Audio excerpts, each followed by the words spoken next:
ہیں کھیل کے میدان سے۔ فٹ بال کے میدان میں کئی ریکارڈز بنانے والے پرتگال کے star footballer Cristiano Ronaldo نے میدان سے باہر بھی اپنے حریفوں کو پیچھے چھوڑتے ہوئے ایک اور اعزاز اپنے نام کر لیا ہے۔ 5 بار بیلن ڈی اور ایوارڈ جیتنے اور کئی چیمپئنز لیگ ٹائٹل اپنے نام کرنے کے بعد کرسٹیانو رونالڈو نے انٹرنیٹ کی دنیا میں بھی اپنے حریفوں کو شکست دے دی۔ گوگل نے گزشتہ دنوں اپنے 25 سال مکمل ہونے پر ایکس پر اب تک سب سے زیادہ سرچ کی جانے والے لمحات کے مجموعے کی ایک ویڈیو پوسٹ کی۔ گوگل کے مطابق کرسٹیانو رونالڈو نے گوگل کی تاریخ میں سب سے زیادہ سرچ کیے جانے والے ایتھلیٹ کا اعزاز حاصل کیا ہے۔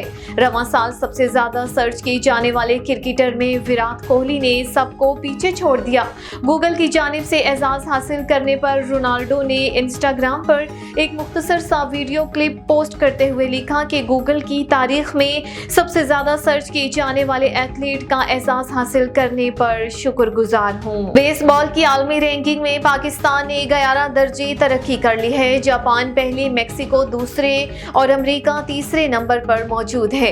حال ہی میں تائیوان میں ختم ہونے والی ایشین بال چیمپئن شپ میں پاکستان شاندار کارکردگی کا مظاہرہ کر کے 5ویں نمبر پر رہا تھا۔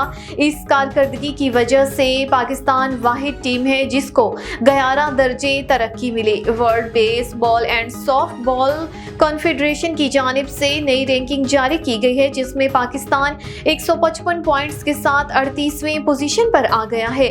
نئی رینکنگ میں جاپان کی سبقت برقرار ہے، میکسیکو دوسرے، امریکہ تیسرے نمبر پر ہے، جنوبی کوریا کی چوتھی اور چائنیز تائپے کی 5ویں پوزیشن ہے۔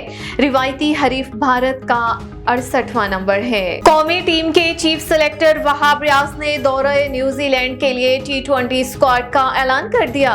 پی سی بی ہیڈ کوارٹر میں پریس کانفرنس کرتے ہوئے وہاب ریاض نے بتایا کہ 17 رکنی T20 اسکواڈ میں کپتان شاہین آفریدی، عامر جمال، عباس آفریدی، ابرار احمد، اعظم خان، بابر اعظم، فخر زمان، حارث رؤوف، حسیب اللہ، افتخار احمد، محمد نواز، محمد رضوان، وسیم جونیئر، صاحبزادہ فرحان، سائم ایوب، اسامہ میر اور زمان خان شامل ہیں۔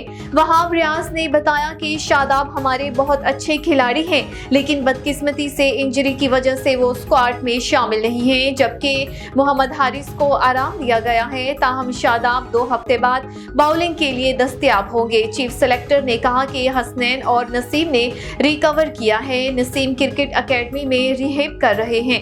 ہم پی ایس ایل تک ان پر زیادہ لوڈ نہیں ڈال رہے، وہ پی ایس ایل میں دستیاب ہوں گے۔ وہاب ریاض کا کہنا تھا کہ شان مسعود کو اسکواڈ کا حصہ نہیں بنایا گیا، ممکن ہے کہ وہ آگے کی سیریز میں نظر آئیں۔